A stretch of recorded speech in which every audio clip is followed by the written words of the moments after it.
Hi guys, this is Dr. Sina George, and today the topic that we have in hand for discussion is the drugs that are used on skin and mucous membranes.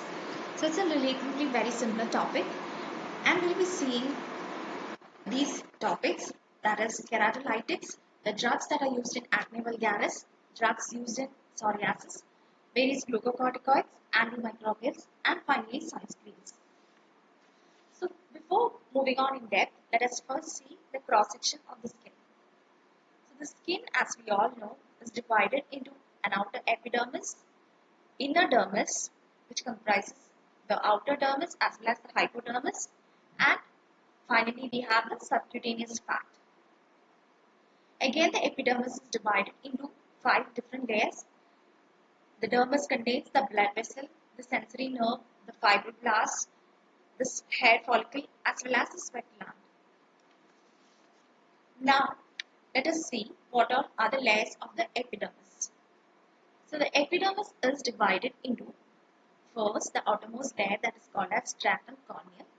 So this is the layer that contains the dead cells that are filled with keratin. Next we have a layer called as stratum lucidum.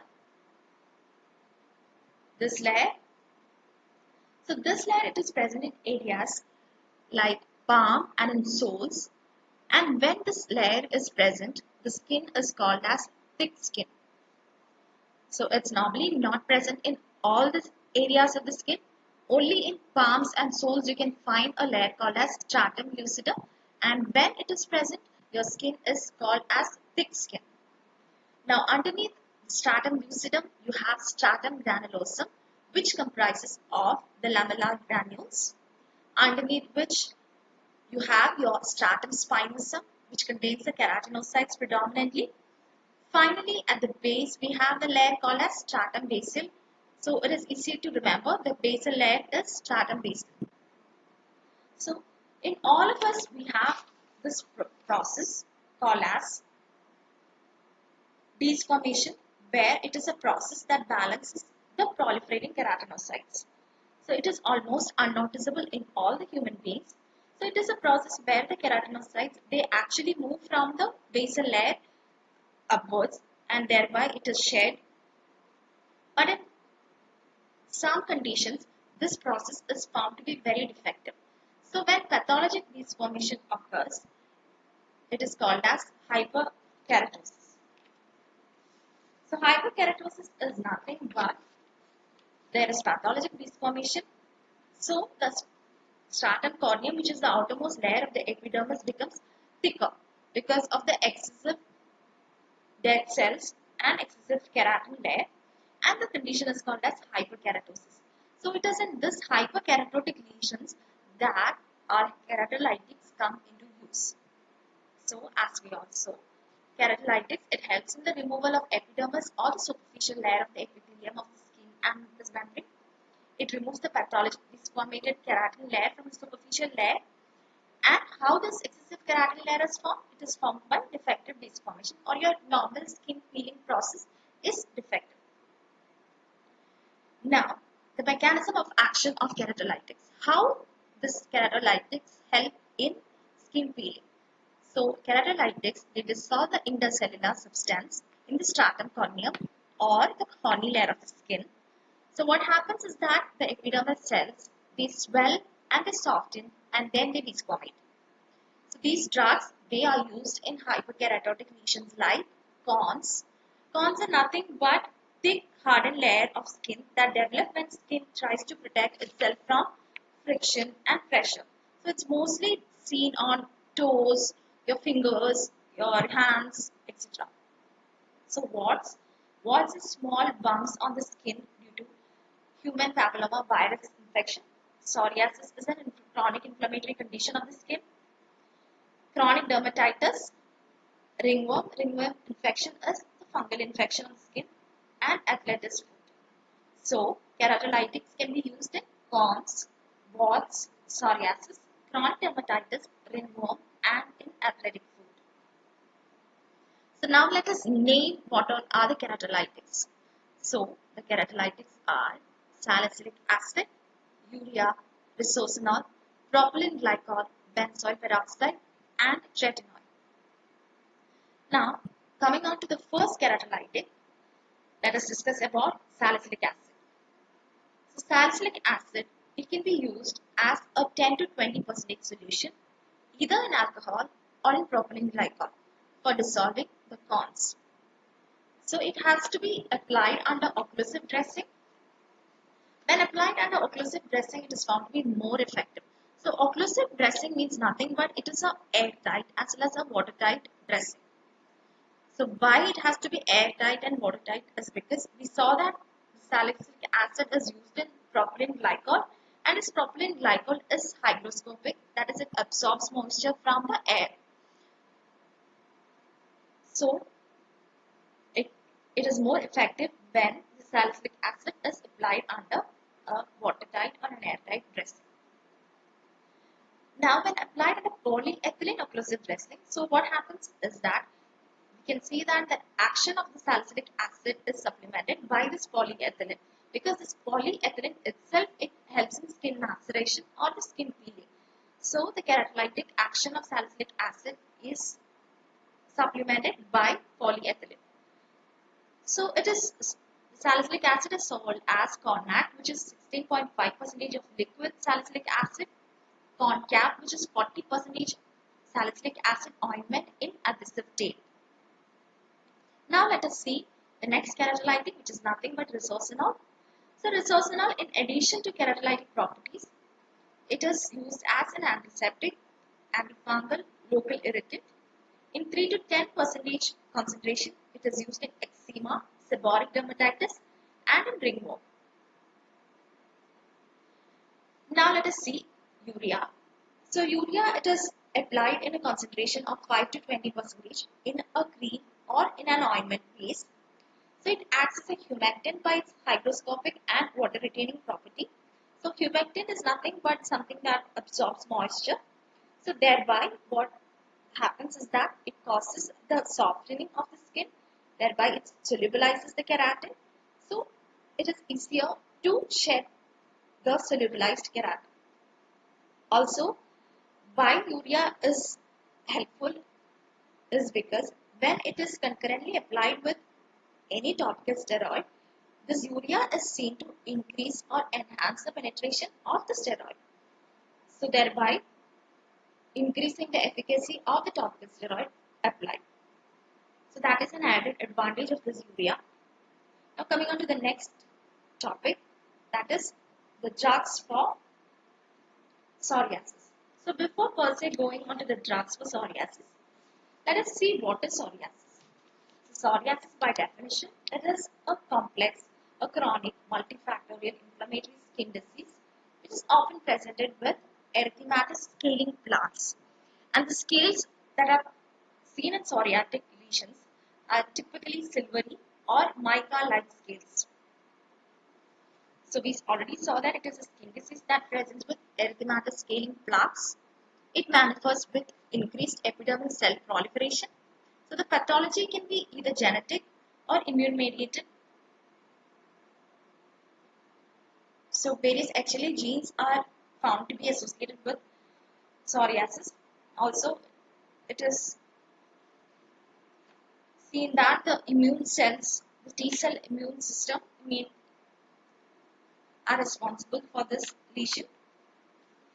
So psoriasis, it has episodes of relapses and remissions. So relapse is when there is worsening of symptoms, and remission is when the symptoms goes down. So relapsing is when the symptoms that almost become worse over time. So it can be also called as any flare up, and it is followed by periods of less severe symptoms that do not completely cure. That is called as remissions. So psoriasis is seen to cycle between relapses and remissions. So you can have flare ups and then you can have remissions also. And also one thing is that you cannot completely cure psoriasis. Only thing is that you can control it. Like you can keep it under remission. Also you can improve thereby improving the quality of life of the patient. So this is the erythematous scaly lesion in psoriasis. So again psoriasis continue. We have already discussed this. This is excessive epidermal proliferation attended by dermal inflammation. The periodic flare-ups are very common. So drugs can only diminish the lesions, but it cannot completely cure the disease. So the therapy has to be prolonged. Okay, we have to see that it has to be given over a long period of time. But again, it cannot completely cure the disease. And the therapy is chosen according to the severity of the disease. So the primary agents that are used are topical corticosteroids. So again, emollients, keratolytics and antifungals give symptomatic relief. So let us see what are the, before moving on, there are like different types of psoriasis. So the types of psoriasis are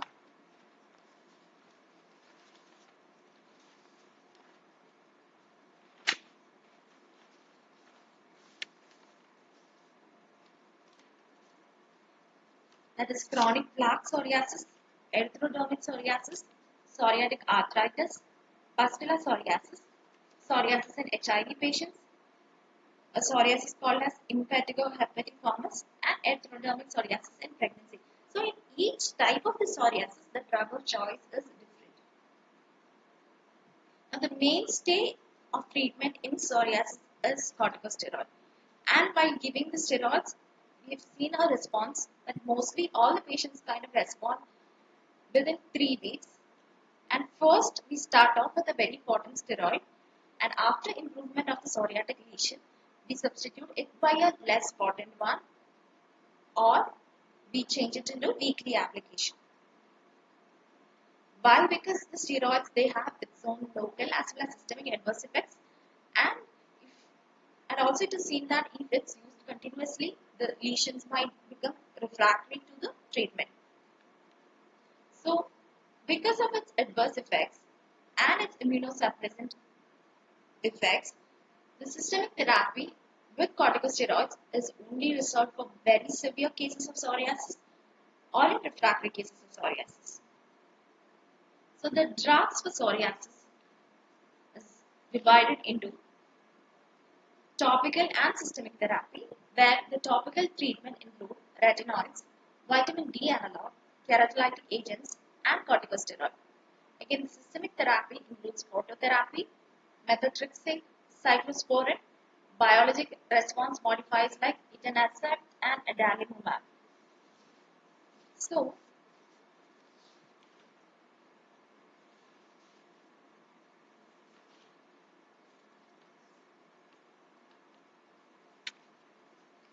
the treatment ladder of psoriasis says that the psoriasis is classified given this as far as the treatment of psoriasis is concerned. The psoriasis is classified under mild psoriasis without arthritis, moderate or severe psoriasis without arthritis, and moderate or severe psoriasis with psoriatic arthritis. So in all these different kinds of psoriasis, different agents are used. So we can see that in mild psoriasis without arthritis, the first line of treatment is Coldar, Diphenol, and a potent topical steroid or a vitamin D analog. The second line of treatment is a local narrow band UVB or Sorelin UVA, that is PUA therapy. Also, excimer laser can be used. In moderate or severe psoriasis, again without arthritis, the first line of treatment is narrowband UVB or UVA radiation. The second line of treatment is acitretin, that is retinoid. Apremilast, it is a PDE4 inhibitor. Cyclosporin and methotrexate. The third line of drug is the biological response modifiers like adalimumab, etanercept, infliximab. The latest drugs that are approved for the treatment of psoriasis are secukinumab and as well as ustekinumab. So secukinumab is a IL-17 inhibitor and ustekinumab is a IL-23 inhibitor, interleukin 17 inhibitor as well as interleukin 23 inhibitor. So in moderate or severe psoriasis with psoriatic arthritis presentation, that is along with the psoriatic lesion, we can see either oligoarthritis or polyarthritis involvement.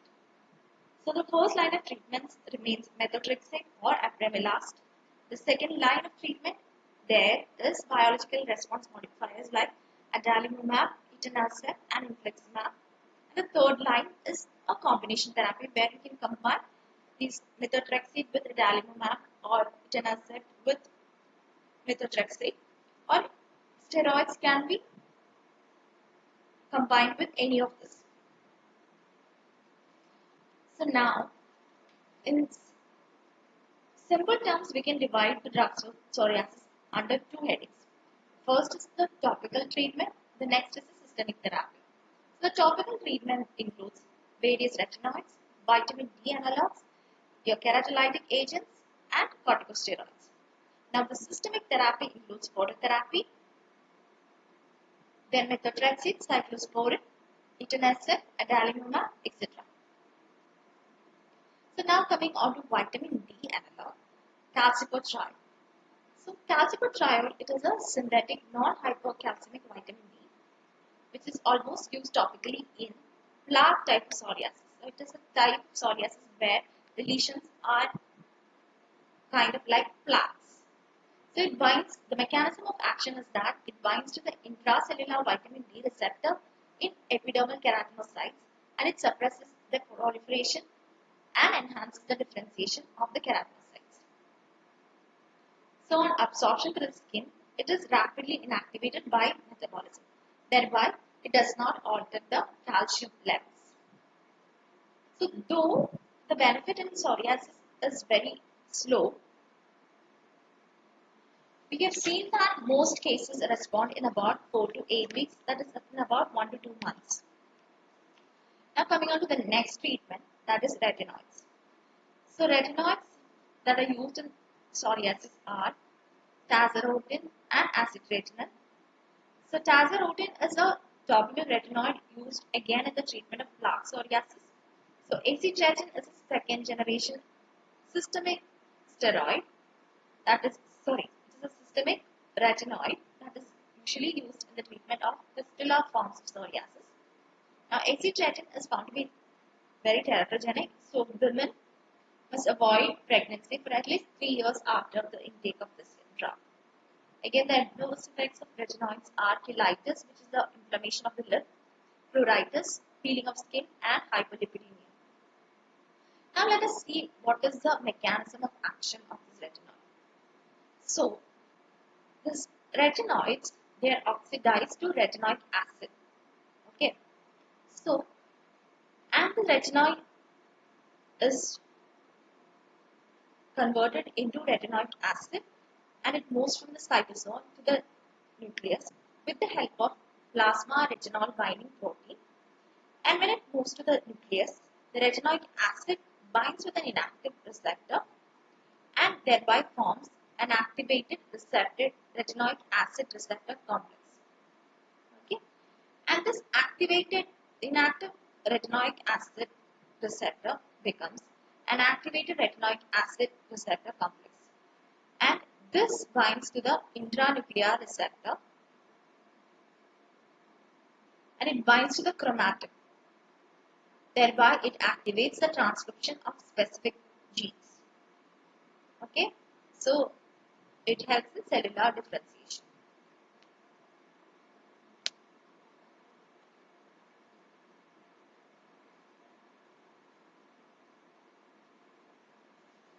Now, let us see tazarotene.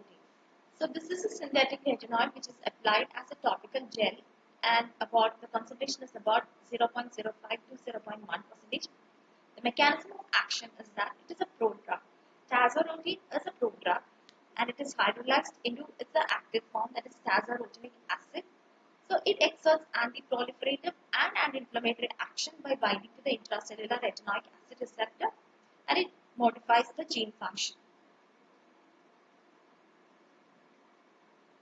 So again, you can combine this with a calcipotriol or a topical steroid in cases of refractory psoriatic lesions.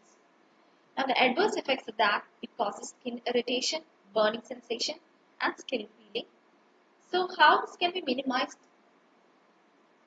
That we have to be very carefully applied just to the flowers or just to the lesions. It is seen to be again teratogenic.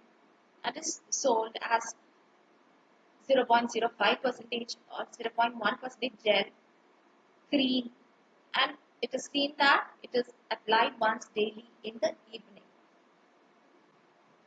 Now coming on to the next retinoid, that is acetretin. So acetretin is a synthetic retinoid for the oral use in psoriasis.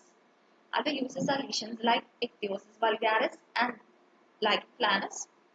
So again, mechanism of action is that it binds to the retinoic acid receptor in the epidermal cells, thereby it regulates their proliferation and maturation. So in psoriasis, what happens is the cells proliferate so much. Okay, so this exerts a anti-proliferative effect and an anti-maturation effect. Also, it has an anti-inflammatory effect and the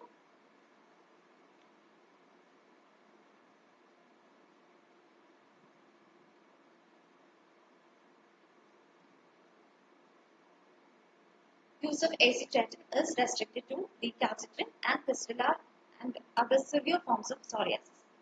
So, combination with topical anti-psoriatic drugs is advised, and the dosage is about 0.5 to 0.75 milligram per kg per day orally. Now, coming on to the adverse effects of acetretin, these are dryness of the skin and eyes, gingivitis, which is the inflammation of the gum, erythema and scaling of skin, alopecia, that is hair loss, arthralgia, myalgia, various lipid abnormalities, and liver damage. Now it is seen that the elimination of this acetretin is very slow, which takes about months because of its accumulation in body fat. Also, as already seen, it is highly teratogenic, so you have to avoid pregnancy. Also, drinking alcohol should be prohibited during the treatment with acetretin, also till 3 months after acetretin use. Now, various keratolytic agents that are used in psoriasis are coal tar, salicylic acid. So these drugs, these keratolytics, they are effective in localized psoriasis. That is when psoriatic lesions are localized to a particular area, the keratolytic agents come to use. So especially these are used in scalp psoriasis. Also these keratolytic agents, they improve the corticosteroid penetration. So coal tar, it inhibits excessive skin cell proliferation and may also have anti-inflammatory effects. So mechanism of action of coal tar is that it has a phototoxic action on the skin when exposed to light, that is especially when it is exposed to UVA light, it retards the epidermal turnover. So we have seen that psoriasis is a condition where the epidermal turnover is really high. So coal tar, it retards the epidermal turnover. So it is applied either as an ointment or it is applied in alcoholic solution only onto the psoriatic plaques. It can be used along with salicylic acid and it is exposed to sunlight daily and thereby it induces the resolution of the psoriatic plaques. So again, there are many adverse effects associated with coal tar. They are the strong smell, the cosmetic inacceptability, the skin irritation, allergy and potential for photosensitivity and carcinogenicity. Now coming on to the mainstay of treatment, that is photochemotherapy. So this is basically reserved for severe psoriatic lesions. Okay, so that is PUVA treatment or psoralen at ultraviolet A treatment. So psoralens are nothing but these are photosensitizing agent. Okay.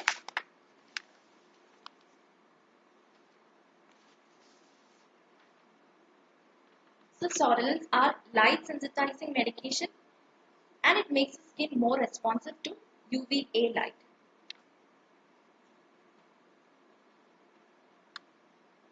So in moderate to severe psoriasis, this photochemotherapy is the preferred first line of treatment.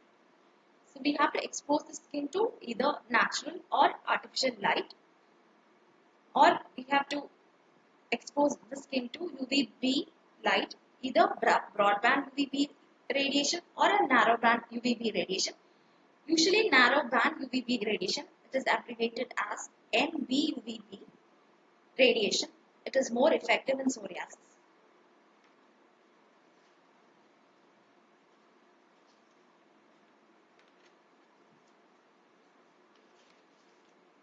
So psoralen, they are phototoxic compounds. So they enter the cells and they absorb photons, and thereby they produce photochemical reactions that alters the function of cellular components. So what is the mechanism of action of psoralen is that it causes photoconjugation of DNA. It is a process where these attaches to the pyrimidine bases of DNA, thereby it causes suppression of mitosis, suppression of DNA synthesis, as well as suppression of cell proliferation. Thereby, it reverts the increased cell proliferation rates to normal in psoriasis. So, the PUVA therapy, that is oral methoxysaline, which is psoralen, it is followed by 1 to 2 hours later by UVA exposure on alternate on alternate days.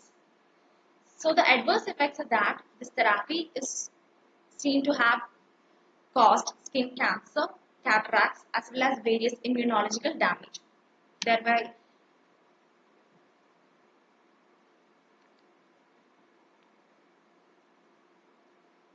causing various infections in the patient. So, since it's very inconvenient and it has its own risks, it is reserved for only very severe cases of psoriasis. So, the psoralens, they also have been used to accelerate tanning. So, a maximum of 2 weeks treatment has been only advised for psoriasis. Since it causes tanning, it can be used in various hypopigmentary lesions like vitiligo, etc. Again, the adverse effects are mottling, erythema, burns, blistering, premature aging of skin, gastric discomfort, nervousness, and insomnia. Now, coming on to topical corticosteroids. The topical corticosteroids is one of the mainstay of the treatment in psoriasis. So, they have immunosuppressive and anti-inflammatory properties. So, they are used for treatment of psoriasis, eczema, contact dermatitis, and other skin conditions that are manifested by itching and inflammation. So they can be either administered locally or via topical and intralesional routes. So again, the mechanism of action is that they work via the intracellular receptors and it initiates several transcriptions and translations leading to its multiple effects. So in psoriasis, they inhibit epidermal cell mitosis. And numerous topical steroids are available with varying potencies and multiple vehicles of delivery. Now let us see some biological response modifiers that are used in psoriasis. One is etanercept, that is a TNF alpha inhibitor. It is an immunosuppressive drug that is used in psoriasis. So there are others, drugs like methotrexate, adalimumab, apremilast, etc. that are also used in psoriasis. Now let us see about sunscreen. So you all must be knowing what is sunscreen. The name itself suggests that it screens you from the harmful effect of sun rays. So the sunscreens, they are the substances that protect the skin from harmful effects of exposure to sunlight, and these can be subdivided or classified into two types of sunscreens. First is the chemical sunscreen, next is the physical sunscreen. So coming on to chemical sunscreens, what chemical sunscreens do is that they absorb and scatter UV rays that are responsible for sunburn and phototoxicity. But the disadvantage is that it allows the longer wavelengths to penetrate. So it causes tanning, only it is effective against sunburn or phototoxicity. So if you all have used sunscreen ever in your life, you would have noticed something called as SPF written on the cover. So we all have seen some SPF 15, SPF 20, 25, etc. So what is SPF? So SPF is nothing but sun protection factor. And Efficacy of a sunscreen formulation is quantified by this SPF or sun protection factor. So it does nothing but the ratio of the dose of UVB radiation that will produce minimal erythema on protected skin to the dose required for the same on unprotected skin. So which simply means that higher the SPF, the better is the sunscreen or the better protection it gives against the ultraviolet radiation. So coming on to different chemical sunscreen, first let us see para-aminobenzoic acid and its esters. So they are glyceryl monoaminobenzoate, benzophenols and cinnamates. So coming on to the first chemical sunscreen, that is glyceryl monoaminobenzoate. So they are seen to absorb UVB radiation. That is mainly it lies in the wavelength of 290 to 320 nanometer. So it is either used as a 5% solution in alcohol or propylene glycol, or it can be used as a 10% cream. Now next is benzophenol. So oxybenzone, it blocks, when used in 2 to 6%, it blocks UVA radiation of 320 to 400 nanometer. So these are highly protective, and in higher concentration, if it is used, it is seen to prevent tan also. So in addition to sunburn or photoallergy, it is seen to prevent tanning also. Next is cinnamate, that is octyl methoxycinnamate. The brand name is Sun Shield.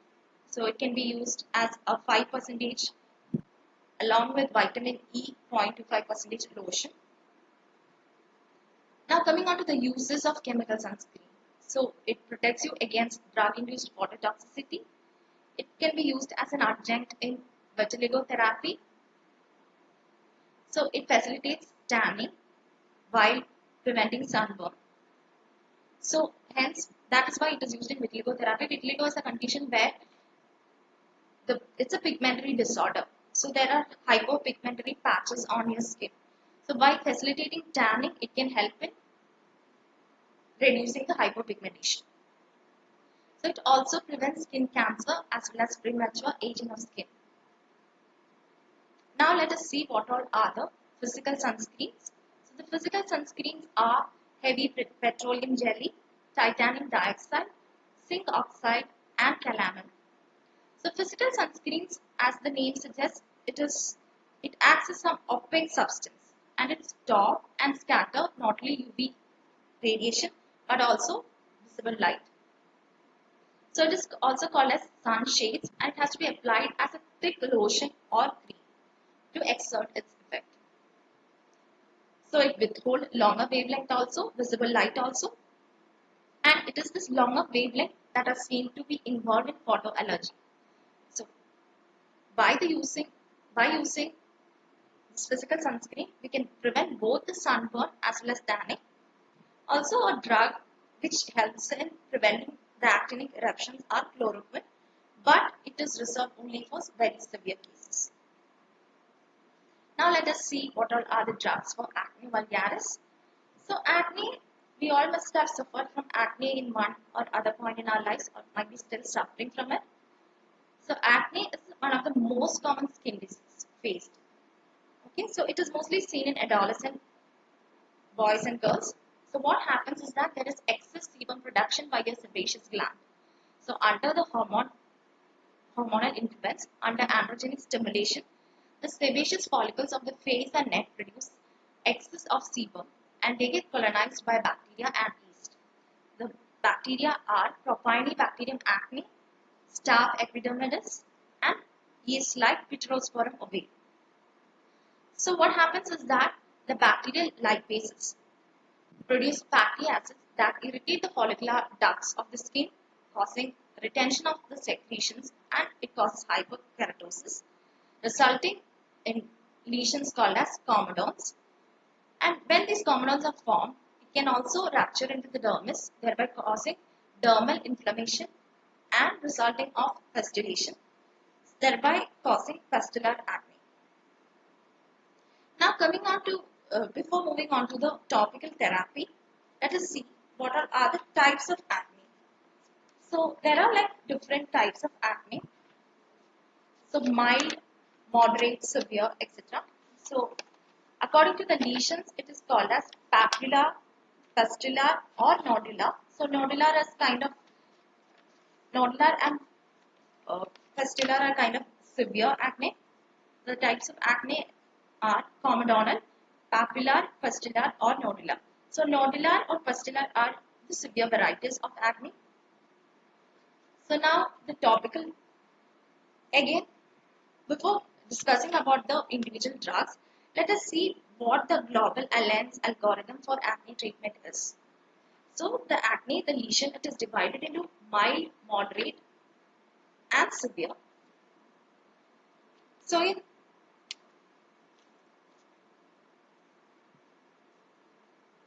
mild lesions, that is in mild comedonal lesions, the drug of choice is topical retinoid.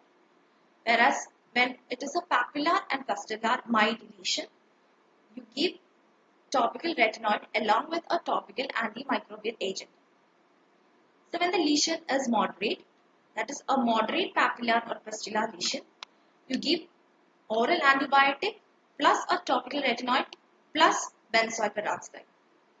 Whereas if the lesion is a moderate nodular acne, you give oral isotretinoin. Now in very severe conditions, you use systemic therapy or systemic isotretinoin therapy. While in females, this acne can be due to hormonal influence. So in moderate papular or pustular acne in females, we give oral anti-androgen plus topical retinoid or acylic acid plus again a topical antimicrobial. Whereas in nodular acne in females, first we give a oral anti-androgen plus topical retinoid plus again an oral antibiotic can be added according to the severity. It can be added along with or without an alternate antimicrobial also. Now when it comes to severe and nodular acne, what we give is a high dose oral anti-androgen plus a topical retinoid plus an alternate topical antimicrobial. So these are the guidelines for the treatment of acne. You don't have to really learn it by heart, but this is the preferred treatment. Now let us see what are the individual drugs. That is, first let us see benzoyl peroxide. So benzoyl peroxide, it is one of the most effective and widely used drugs in acne. So the mechanism of action is that it is seen to gradually liberate oxygen in the presence of water. So the aerobic as well as microaerophilic bacteria are killed. And it is almost exclusively used in acne because it has a very high efficiency against Propionibacterium acne. Also, it has additional keratolytic property and helps in peeling of the skin. Also, it has comedolytic property, thereby lysing the comedones. One advantage is that the bacteria, it does not develop resistance to benzoyl peroxide. So, it induces mild desquamation. The comedone caps are shed and production of irritant fatty acids in the sebum is reduced. So this is the mechanism of action by which benzoyl peroxide acts. So I'll repeat once more. It induces mild desquamation. The comedone caps are shed and production of irritant fatty acids in the sebum is reduced. Thereby clogging of your pores is reduced. Now benzoyl peroxide is a mild irritant of the skin. So burning and stinging sensation is felt initially. There can be occurrence of localized erythema. So we have to be very careful while applying this benzoyl peroxide. And we have to avoid the contact with eyes, lips, any mucous membrane or any denuded skin. Now let us see what are the adverse effects of benzoyl peroxide. So the adverse effects of benzoyl peroxide are excessive dryness of skin, marked scaling, erythema, edema and contact sensitization in about 1 to 2% of patients. So it can be used either as a cream, gel or lotion. Now coming on to retinoic acid or all-trans vitamin A acid or tretinoid. So it is a very potent comedolytic. So the mechanism of action is that it promotes the lysis of keratinocytes and it prevents the cells of the stratum corneum from binding to each other. So what happens is that the comedones, they are nothing but horny impactions in the follicles. So they prevent the formation of this comedones. Now, the epidermal cell turnover is increased by retinoids, thereby peeling is stimulated. This is nothing but a sort of desquamation. So, it promotes desquamation of the skin. Now, no antibacterial action is exerted by retinoic acid. Though it is highly efficacious in acne, the problem is that the response is found to be very delayed. It may take about 6 to 10 weeks, that is about 2 months might take for its response. So tretinoin can irritate the skin. So what you have to do is you have to start with very low concentration and it has to be applied only once daily and subsequently you can increase the concentration. Now, side effects of retinoic acid, they are feeling of warmth, stinging, excessive redness, edema, and crusting. So, it can be used as a 0.025 to 0.05% gel or cream. So, it can be alternated with benzoyl peroxide. So, you can give benzoyl peroxide in the morning and retinoic acid in the night. But one thing we have to be careful that it should not be given together, because the problem is that benzoyl peroxide is seen to accelerate the degradation of retinoid. So we have to see that one has to be given in the morning and other at the night. Preferably we have to give retinoic acid at the night because it is a photosensitizing agent. The next retinoid is adapalene. So it is a newer synthetic retinoid-like drug. The mechanism of action is that it binds directly to the nuclear retinoic acid receptor and it modulates keratinization and differentiation of follicular epithelial cells. Now it exerts anti-inflammatory action and comedone formation is suppressed. It remains stable in the presence of benzoyl peroxide. So the advantage is that adapalene can be combined with benzoyl peroxide. So various brand names that are used are Adapalene, Adapin, Adapal, Aclene. So it can be used as in a gel form, 0.1%, and it can be applied once daily at bedtime. Now, the next category of drugs that can be used in acne vulgaris is topical antibiotics. The various topical antibiotics that are used are clindamycin, erythromycin, as well as tetracyclines. So they are appropriate for cases with inflamed papules. So mostly in non-inflamed comedones, we do not use topical antibiotics. They have adverse effect is that they cause sensitization. Sensitization is something that is opposite to tolerance. That is, it causes increased effect of the drug on repeated dosage. And it does not irritate skin. So various topical antibiotics that are used are erythromycin, clindamycin, and nadifloxacin.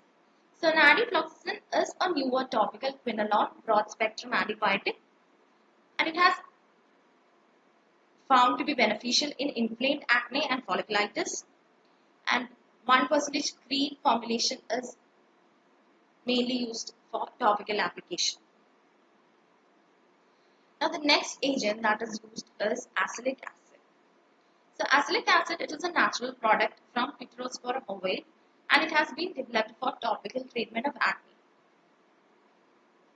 So the mechanism of action is that this acylic acid, it is seen to inhibit aerobic as well as anaerobic microorganisms, that is especially propionibacterium acne is found to be inhibited. So it is one of the major reasons of causing acne. So that by inhibiting the bacterial overgrowth, it helps in reduction of acne. Also, it reduces cutaneous bacterial density, free fatty acid content of the skin, surface lipids, and proliferation of keratinocytes. So it can be either used as a 10% or 20% cream. It almost has equal efficacy as that of benzoyl peroxide, but one problem is that the response is very delayed. Now, we can use systemic therapy of antibiotics. So these are reserved for very severe nodular or pustular acne. Okay. So the antibiotics used are again the same. Tetracyclines can be used, minocycline is used, erythromycin is used. So when the lesions are controlled, we have to maintain a maintenance. We have to give a maintenance dose for about some months. But Again, one thing to be noticed is that tetracyclines are not given for more than 2 months, as literature says that it causes intracranial hypertension. The next systemic therapy for acne vulgaris is isotretinoin. It is also called as 13-cis retinoic acid. So what happens is that the orally administered retinoid, it reduces, when orally administered, this isotretinoid, it reduces the production of sebum. The secondary action is that the skin bacterial load is also decreased. It also corrects the abnormal keratinization of follicles, thereby improving acne. Again, the dosage is about 0.5 to 1 milligram per kg daily, and when used about 20 weeks, it causes remission in almost all the cases. Now, there are many side effects seen with the systemic therapy of isotretinoin. So they are the dryness of skin, eyes, nose and mouth, cheilitis, the inflammation of the lip, epistaxis, pruritus, conjunctivitis, paronychia. Paronychia is the infection of the nail fold. Mainly it is a fungal infection. Lysin, serum, lipids and intracranial tension. Musculoskeletal symptoms like joint pain, inflammation, etc. Another adverse effect with isotretinoin is a condition called as acute embryopathy. Isotretinoin is highly teratogenic, so when a pregnant lady takes it, a fetus has birth defects such as craniofacial, heart and CNS abnormalities, and this condition is called as acute embryopathy. So this is definitely contraindicated in women that are likely to become pregnant during therapy and 1 month later. So the T half of isotretinoin is about 18 hours, and unlike other retinoids, it is not accumulated in body fat. Now coming on to topical steroids. So topical steroids are used in many variety of dermatological conditions. So they exert their action by various anti-inflammatory properties, immunosuppressive properties, vasoconstrictive effect, and their anti-proliferative effect, like for scaling lesions as in psoriasis. So there are few guidelines that are to be followed when we use a topical steroid. Those are, so this penetration of the steroid is found to be different at different sites of the body. So the penetration of the steroid is seen to be very high at axilla, groin, face, scalp and scrotum. The penetration is kind of medium in limbs and trunk, and it is very low at palm, sole, elbow and knee. So why knowing this is important is because those areas where the steroid is highly penetrated, we have to give a less potent steroid, because if you give a very high potent steroid at those places, it can easily develop adverse effects. Also, the areas where the penetration of steroids are low, there's no point in giving very milder agents as it does not act. Continued. So the absorption of this topical steroid into the skin, it depends on the nature of the lesion. It is seen to be very high in atopic and exfoliative dermatitis. It is low in hyperkeratinized and plaque forming lesions. So the mild drugs that should be used on acute lesions, and the stronger ones are reserved for chronic lesions. The choice of the vehicle, that is what carries the topical steroid, is again very important. The lotions and creams are found to be better for exudative lesions as they allow evaporation. Hence, it has a cooling, drying and antipruritic effect. The sprays and gels are appropriate for hairy regions, and ointments form an occlusive film, and these are good for chronic scaly conditions like psoriasis. Again, the absorption of these topical steroids is found to be greater in infants and young children. So, in them, milder agents have to be used.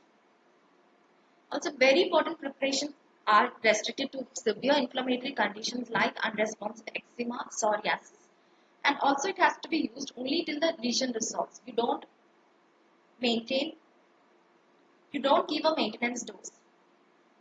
Now, use of potent preparation should be either short term or intermittent to prevent adverse effects. Also, we have to see to that a sudden discontinuation of steroids are avoided because of the suppression, as it can cause a suppression of hypothalamic pituitary axis. So let's see now what all are the indications for topical steroids. So these are usually indicated for two kinds of lesions, that is lesions that usually respond very well to topical steroids and lesions requiring potent steroids because they respond very slowly. Now coming on to lesions that usually respond very well are atopic eczema, allergic contact dermatitis, lichen simplex, primary irritant dermatitis, seborrheic dermatitis, psoriasis of face and flexures, and varicose eczema. Now, the lesions that require very potent preparation of steroids, that is because it responds very slowly to topical steroids, those are cystic acne, alopecia areata, discoid lupus erythematosus, hypertrophied scars and keloids, lichen planus, and nail disorders. So, lichen simplex is a localized or well circumscribed area of thickened skin, and this localized or well circumscribed area of thickened skin is called as lichenification. So this lichenification can result from either repeated rubbing, itching, or scratching of the skin. So seborrheic dermatitis is nothing but these are the scaly lesions seen across the skin, but it is predominant on scalp. Predominantly seen on scalp, we normally call it as dandruff. So alopecia areata is nothing but an autoimmune condition where your immune system attacks your hair follicles and your hair falls in patches. So lichen planus is a condition that causes swelling and irritation on the skin, hair, nails and various mucous membranes.